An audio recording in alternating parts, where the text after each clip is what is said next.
Estamos apresentando Jornal da Cultura. Você sempre bem informado. Nós estamos recebendo hoje Hilton Henriques, que é presidente da Fundação Chapadão. O Jefinho está por aqui também, para bater um papo com a gente, falar um pouquinho sobre a Fundação. Já tem informação sobre o Tecnoagro também. Boas expectativas, né, Hilton? Seja bem-vindo, bom dia. Bom dia, Marlos. Bom dia, Maurício Malmal. Bom dia aos ouvintes da Rádio Cultura. Sempre uma satisfação aí estar com vocês e agradecer sempre a Rádio Cultura aí pelo espaço disponibilizado para a Fundação Chapadão sempre. Seja bem-vindo. Jefinho, tudo bem, meu irmão?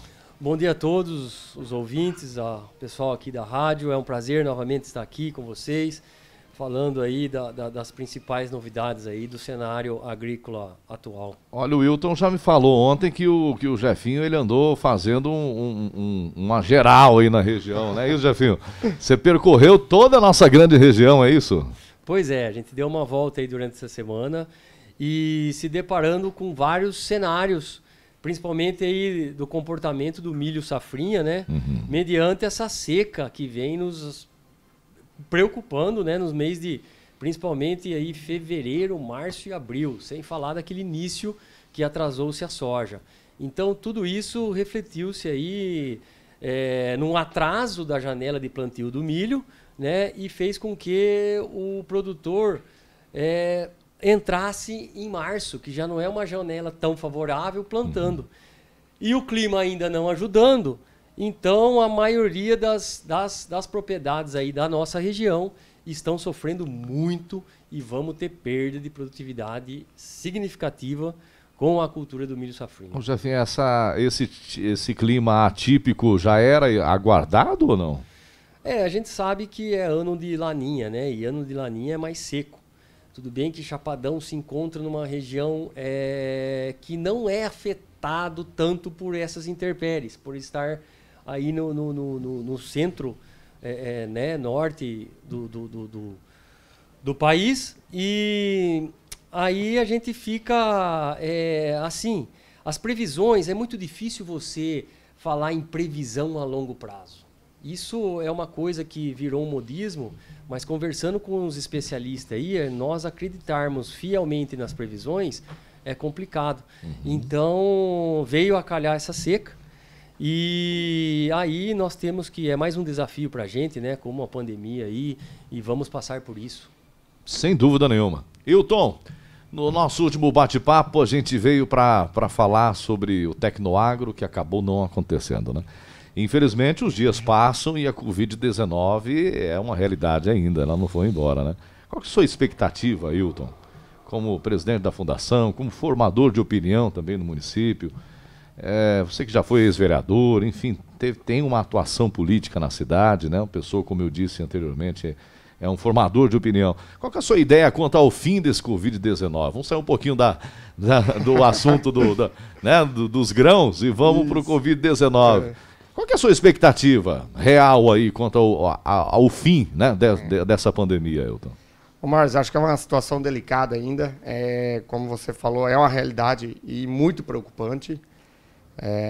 Inclusive deixar nossos sentimentos aí para a nossa colaboradora, a dona Cida, lá da Fundação, que Exatamente. Perdeu o esposo ontem, né, por causa disso aí. Nossos sentimentos à família toda. E realmente é uma realidade bem complicada ainda. E quando começou o Covid, era uma situação mais para grupo de riscos, mais para pessoas idosas, que tinham algumas comorbidades um pouco mais severas, né? E hoje não, hoje o Covid está pegando pessoas que teoricamente com a saúde bem em dia, digamos assim, né? E a vacinação que a gente esperava para o Tecnoagro passado, quando estava marcado para março, né, não chegou a tempo. E está chegando as vacinas, mas ainda num ritmo bem lento, né? Agora, com essa vacinação, acredito que para o próximo ano nós vamos estar bem tranquilos, mas até o final desse ano ainda, nós vamos viver uma situação bem delicada. Então, para voltar à normalidade esse ano, eu acho bem difícil. Inclusive nós temos algumas agendas aí para dia de campo safrinha, dia de campo de algodão, e está sendo revisto, está sendo decidido em conjunto com as empresas, se vai ser feito ou não vai. em conjunto com a própria Ampasul também, na parte do algodão. Então, a gente tá vendo isso aí. Minha expectativa sobre o Covid. Até o final do ano, uma situação muito delicada. A gente acaba com isso, será? Tem que ter cuidado. Depois do final do ano, acaba com isso. Eu acredito que no ritmo que está chegando a vacinação, até final do ano nós vamos estar com boa parte da população É o que a gente vacinada. espera, né? É o que a gente espera. E Nesse ritmo aí na produção semanal que o Brasil está tendo, a gente contabiliza pela população que tem no país, né? Mas é até final do ano ainda. A gente está percebendo que os eventos aí do agronegócio estão sendo cancelados mais uma vez, né? Semana passada eu percebi que a Expo Agro, né, de Dourados, que é uma das maiores do Centro-Oeste, né, foi cancelada também. Ou seja, existe ainda essa preocupação de não querer fazer um evento que dê aglomeração para não contaminar um número maior de pessoas, né? Exatamente. Acho que é um momento de muita cautela mesmo ainda. Tem que ter muita cautela. Essas aglomerações são de muito risco, né? Então, realmente é um momento de cautela e os eventos estão sendo cancelados por causa disso. Acho que ninguém quer ser responsável por expor a população a um risco maior, né? Que nós já estamos passando por esse risco, né? Então, não é o momento agora de ter eventos com um número grande de aglomeração, como a Expo Agro de Dourados, que é uma das maiores do estado sempre, né? É verdade. Bom, daqui a pouquinho eu quero que você detalhe um pouquinho sobre o Tecnoagro, mas vamos falar um pouquinho sobre esse dia de campo. Eu não acredito que o dia de campo seja um evento tão grande, de grande aglomeração. Então, de repente, há a possibilidade de acontecer, né, Hilton? Sim, sim. Por isso que eu falei, a gente está decidindo em conjunto com as empresas, junto com os colaboradores da fundação, também junto com os associados, né, com a diretoria. Porque, assim, realmente o número de pessoas num evento desse é mais restrito. São os produtores, o pessoal das empresas, os associados e suas equipes. E é um evento aberto, local aberto, não é local fechado. As barracas, os estandes de cada empresa ficam bem distantes uns dos outros, né? Então, tem essa possibilidade de fazer. Então, tem uma segurança natural bem maior, né? Do que um evento fechado, um evento com show, um evento com...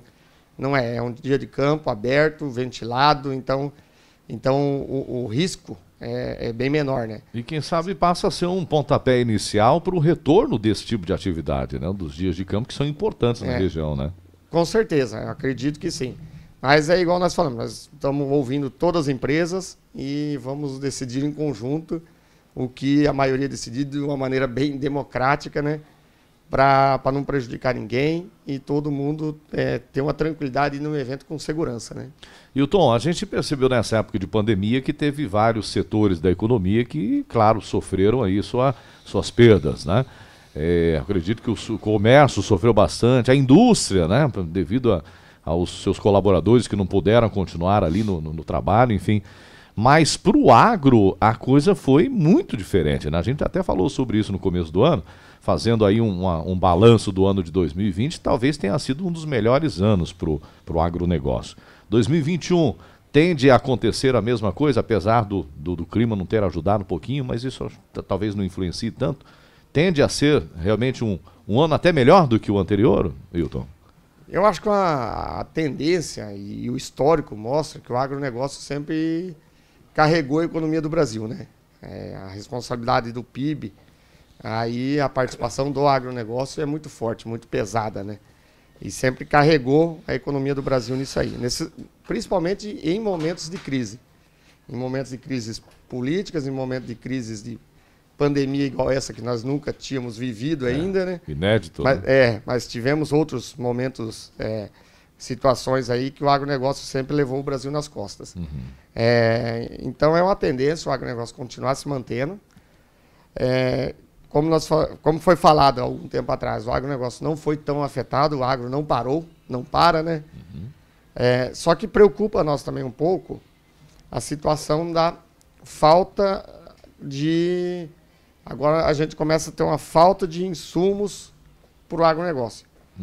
Por causa das indústrias, que estão a maior parte localizada em São Paulo e Rio Grande do Sul, que são os dois estados que mais fecharam, que mais proibiram atividades. Verdade, verdade. E Elas não estão produzindo? E começa a faltar peças, né? Começa a faltar pneu, começa a faltar rolamento, correia, essas coisas. Verdade. Esses insumos agora daqui para frente que começam a nos preocupar, né? Para a gente manter o agronegócio rodando, né? É uma bola de neve, né, Hilton? A gente Exatamente. vê aí, por exemplo, vamos para o meio mais urbano. Tem próprias montadoras de motos, por exemplo, que não estão montando moto há muito tempo, né? Tem gente que comprou Exato. moto ano passado e não recebeu ainda, né? É. E eu imagino que isso aconteça, né, também na questão dos pneus, né, das peças para a máquina agrícola, Então né? tem esse vácuo agora de reposição de estoque, né? Até as fábricas voltar a produção normal daqui para frente, até compensar esse estoque aqui que saiu agora, né? Foi vendido. Até agora a gente estava consumindo estoque, né? Certo, o que tinha guardado lá. Isso, que tinha guardado, agora não. Então, exemplos assim, às vezes a gente precisa de pneu, não tem. Mas sem previsão de chegada. O agricultor já está preocupado com isso aí ou não? Já começa a já é uma preocupação real, então. Já é uma preocupação real. Conversei essa semana também com o pessoal aí de revenda de caminhão. Tem uma determinada marca de caminhão que falou que para esse ano não tem mais caminhão para entregar. Olha só. Então, assim, por quê? Porque as fábricas estão em ritmo lento. E aí o que está pedido, eles vão cumprir o que está pedido e não tiram mais pedido esse ano. E nós estamos recém no mês de maio, né? Isso, exatamente. Mas e o que é que... Ô, Jefinho, entrar no papo aqui também. Mas e se isso chega a tornar uma realidade, né? O cara não ter mais uma peça ali que ele precisa, um pneu, enfim. O agro para com isso, Jefinho? Isso é complicado, né? A gente tem que estar se deparando aí com os desafios que nunca aconteceram. Então, nós estamos no momento das empresas, as revendas, se reinventarem também. Buscar alternativas, se não for com a própria revenda que está acostumado, buscar fora. Então, o nosso agro não pode parar. Então, novos contatos, uma peça mais genérica, ideias, talvez, uma né? peça genérica, peça paralela. Colocar aí os paralelos, infelizmente, aí que às vezes o detentor lá vai chiar, né? Mas é um momento de se reinventar. Não tem como parar o negócio, que é a nossa válvula do país, né? O nosso pulmão, né? Parar não para, não tem como parar, né? Nós temos que manter, nós temos que colher, nós temos as janelas de plantio e colheita para ser cumpridas. Então, parar não para. Só que vai ter que ser reinventado essas situações aí. A hora que a gente passa por uma situação dessa, vai ter que pensar nas estratégias diferentes. Realmente, porque se não partir para o plano B, a máquina vai parar. E aí, sem a máquina, né, na mão não vai mais, né? Não tem como mais, né? Você vê como é que acontece, né? A gente começa a sentir muita verdade no que o presidente da República falou no início da pandemia, né? Bolsonaro falava, a economia não pode parar, as empresas têm que continuar produzindo, né? As indústrias têm que estar abertas. Por quê? Porque a consequência vem agora. Você imagina só, se não tiver mais um retentor, né? Aquele que o Jefinho falar, né? Enfim, uma peça ali que é substancial para o funcionamento da máquina. Se não tiver, vai parar. Claro, vai ter o plano B ou C, mas e se não tiver, né? Então, acho que não pode parar, a gente tem que continuar. Você pega até atraso de entrega de maquinários aí que produtores compraram, e maquinários estão no pátio das fábricas e não estão vindo para o consumidor final porque não tem pneu para pôr. Olha só, a situação que já está. Né? Não tem pneu para pôr no maquinário lá que está vendido. E aí é tão preocupante, Hilton e Jefinho, que é porque a gente está tocando numa atividade econômica que é hoje a mais importante do Brasil. Exatamente. O que está segurando o Brasil hoje é o agronegócio, né? Então, se a gente não conseguir manter o agronegócio, aí complicou a situação. Aí o Brasil pode fechar as portas e alugar, né? Vamos alugar, né? A solução é alugar o Brasil. Exatamente, Muito bem. Mas eu acredito que vai ser Mas esse ano vai ser bom ainda. Vai, com certeza. Não podemos reclamar. Batemos as marcas de 2020 ou não?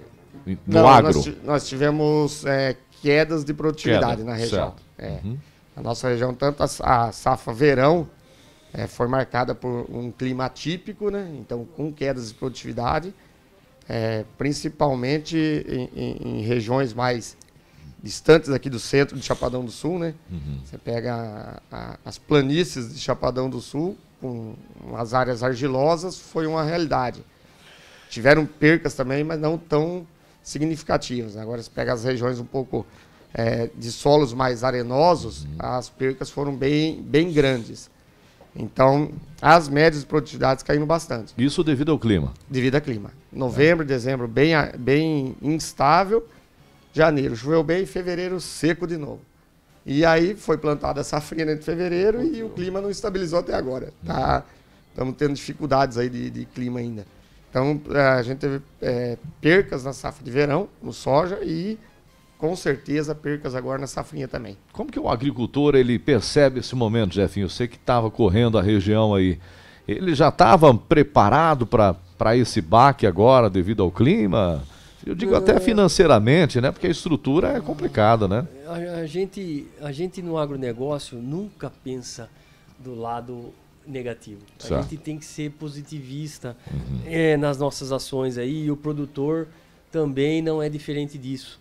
Então a gente nunca pensa no retrocesso, e sim no progresso, nas produtividades, né, nos desafios, sempre pensando do lado positivo.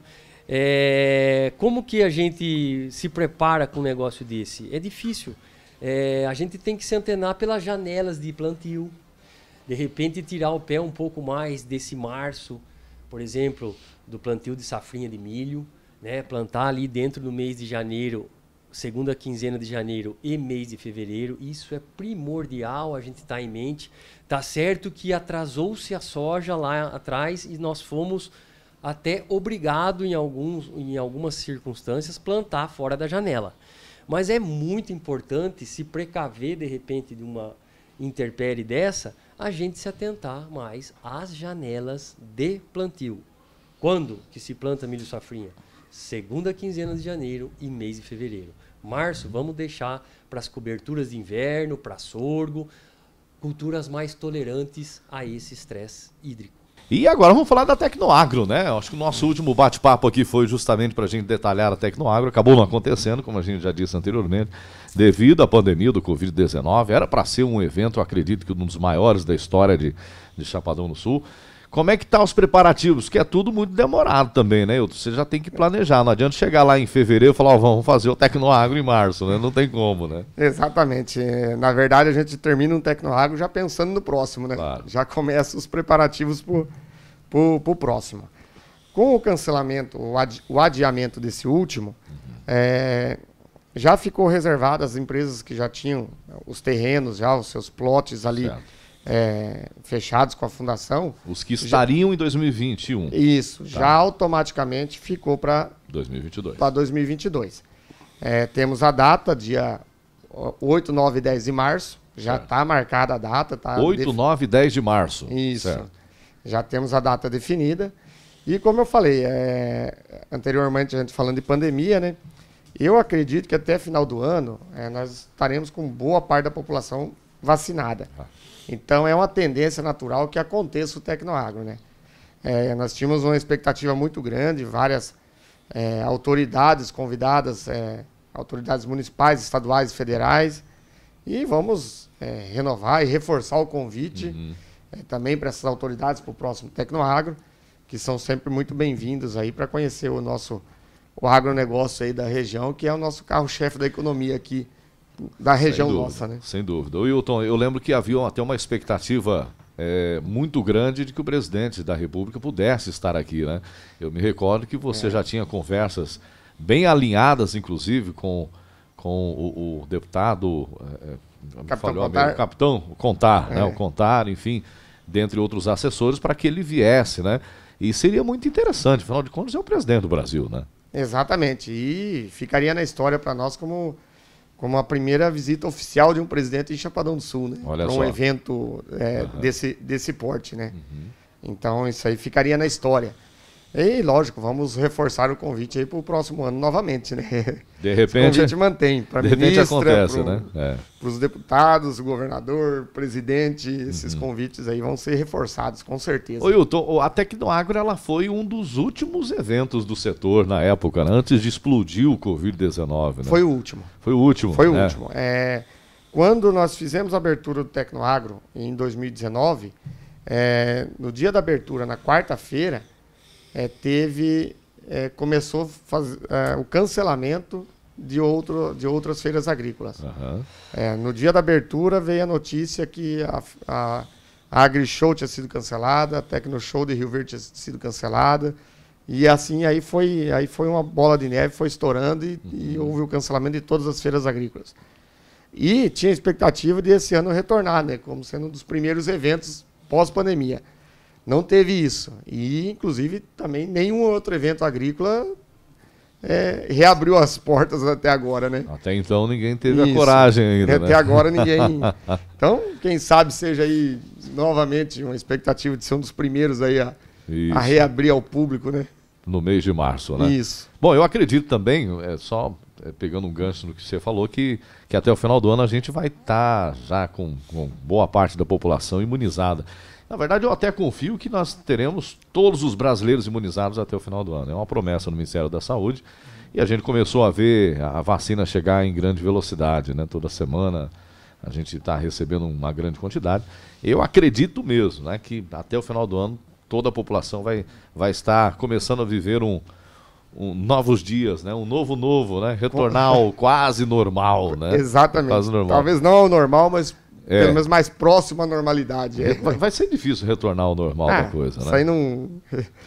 Vai ficar as consequências, né? E eu acho que, assim, para nós saber exatamente o que essa pandemia causou mesmo, vai 10 anos.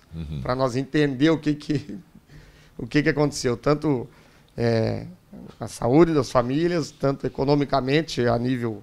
Não só a nível Brasil, mas a nível mundial também, né?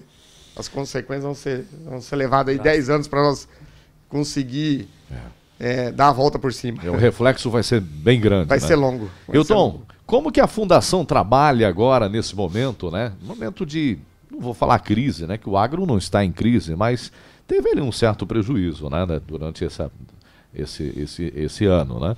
Como que é o trabalho da Fundação a partir de então relacionado a isso? Na verdade, a Fundação, como todo o agronegócio em geral, continuou suas atividades, pelo menos tentando de uma maneira normal. Certo. Lógico, tivemos prejuízo, inclusive com os eventos, né, que são interessantes para nós. Algumas empresas tiraram o pé também na parte de pesquisa e coisas, então a gente teve que se adaptar a isso também e se contornar a situação. Mas, assim, os trabalhos não pararam. Algumas empresas tiraram o pé, outras investiram mais, então vai da visão de cada empresa também, né? Equalizamento. Isso, e a coisa se equalizou.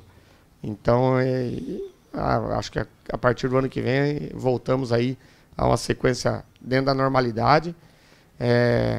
Tivemos a bênção da Fundação não ter prejuízos de equipe por causa do coronavírus. Nós estamos, graças a Deus, todo mundo lá sempre com os devidos cuidados, sempre se cuidando muito bem. Inclusive nos veículos que transitam ali dentro da Fundação Chapadão, números bem restritos de pessoas, para fazer o básico com muita segurança. O Hilton, eu me recordo que no nosso último bate-papo você falava sobre esse serviço prestado pela Fundação de Pesquisa, que aconteceria não só em Chapadão do Sul, parece que tinha inclusive uma proposta de Água Clara, enfim, não me recordo qual era o município. Como que é hoje o trabalho da Fundação? Está em outros municípios também aqui na região? Estamos em outros municípios, sim. Estamos em Paraíso das Águas. Água Clara deu um atrasado por causa da campanha política. Então, você não pode fazer convênios em período eleitoral, né? Verdade. E retornou agora, já com o fechamento da área. O Jefferson até visitou a área do produtor rural lá. Olha, que bacana. Onde é que vai ser conduzidos os experimentos. Já está... Isso em? Água Clara. Em Água Clara. Como que funciona, Jefferson, assim, em loco ali, na prática, realmente, esse serviço agora, para Água Clara, por exemplo? Tá. Como que funciona? É feita uma parceria via municipal com a prefeitura, tá certo? Envolve aí vereadores, prefeito e todo aí um aparato político para que haja a nossa pesquisa. E a nossa pesquisa, o carro-chefe dessas áreas fora, quando a gente fala em Água Clara, vou citar os municípios, né? Paraíso, Chapadão do Céu, Costa Rica, Paranaíba e Alcinópolis, né? Então são vários municípios aí que a fundação atua. E a gente coloca principalmente as variedades testadas para aquela região. A gente testa essas cultivares para ver qual que está mais adaptada para aquele tipo de cenário, que são regiões mais periféricas. Quando a gente fala de Paraíso, Alcinópolis, Água Clara, Paranaíba, são, como o Wilton falou, são áreas marginais, periféricas, né, de solos arenosos. E as características são diferentes também? Diferentes. São altitudes, por exemplo, Paranaíba é mais baixo, né, mais quente, Água Clara, mesma coisa. Então você tem que ter algumas ferramentas um pouco mais aguçadas quando comparado com o Chapadão. Porque Chapadão, o solo é argiloso, chove mais frequente, noites mais frias, ao contrário de alguns municípios aí que a gente atua, que tem que ter palhada, tem que ter adubação de equilibrada de perfil, tem que ter variedades realmente adaptadas para aquilo, de ciclo mais longo, tá certo? Então, algumas coisas que diferem um pouquinho desse nosso meio aqui de chapadões aqui de solos argilosos. O objetivo é encontrar, então, para cada área, né, a característica dela e o perfil, né, que funcione, digamos assim, para aquela determinada área. Né? Exatamente. É encontrar a viabilidade dentro dessas cultivares, né? E a gente está mencionando e fazendo com que o produtor faça nessas áreas a integração lavoura-pecuária. Isso é um ponto importante, porque sem a pecuária nessas regiões, também a agricultura fica, vamos dizer assim, solteira. Não fica um negócio sacramentado, porque a pecuária vem com a palha e com o animal, que faz com que a matéria orgânica, certo, se ao longo dos anos aconteça, né, se acumule e tenha aí as condições, sim, para acontecer a agricultura. Então é uma parceria, é uma integração da lavoura e pecuária, é um casamento. Ok? Bom, Jefinho, parabéns pelo trabalho, Wilton também, a gente está chegando aqui no final, na fase final do nosso jornal, e a gente está sempre à disposição. Muito bom saber, então, que nós já teremos Tecnoagro para o ano que vem, e não que o trabalho da Fundação se resuma a isso, né? Muito mais amplo que isso, mas é um evento bastante esperado, talvez o maior da Fundação, né? Na verdade é a nossa vitrine, né? A vitrine é onde que a gente mostra os resultados do trabalho do ano inteiro, e, do trabalho do Jefinho, do trabalho do pessoal da entomologia, da fitopatologia, da fertilidade do solo. Que é a apresentação dos resultados da Fundação, na verdade, assim, ao público. Então, para nós uma prestação de contas. Mais ou menos seria isso. Então, para nós é de extrema importância a realização do Tecnoagro. É importante para nós. Então, é uma pena que teve esse adiamento desse ano, né? Mas, se Deus quiser, ano que vem tudo em ordem, tudo dentro da normalidade. Tá certo. Eu te aguardo daqui uns dias novamente. Não, e com certeza, sempre. E a gente agradece o espaço aí da Rádio Cultura. Muito obrigado pelo convite, Semars. É um prazer estar aqui com vocês, conversando e colocando, falando sobre o agronegócio da região, falando sobre a Fundação Chapadão. E a gente se coloca à disposição de vocês lá também. Nós também estamos à disposição. Obrigado, Wilton. Obrigado, Jefinho. Obrigado, Marcos. Obrigado. É um prazer novamente estar com vocês aí. A gente agradece. Cultura FM.